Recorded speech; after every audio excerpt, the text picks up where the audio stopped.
Goo, kids, come over here. I'm gonna show you how to turn that yummy pancake and the phone in your hand into a super cute animation. All right, to get started, what do we need?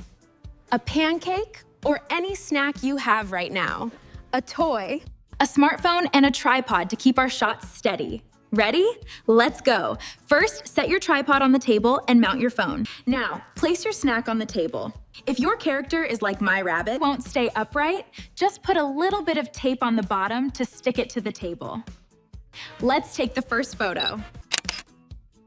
Since my snack is soft, I'll take a tiny piece off with a fork.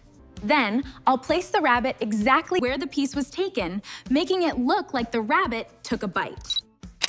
Move the rabbit aside. Take another bite with the fork. Put the rabbit back and snap. Now, take another photo. Keep doing this until the snack is all gone.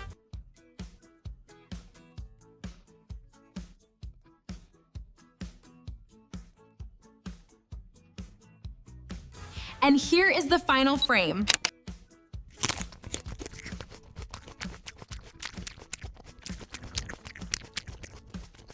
If you enjoyed this video, give us a like, subscribe to the channel, and hit that bell icon so you don't miss anything. See you next time. Bye.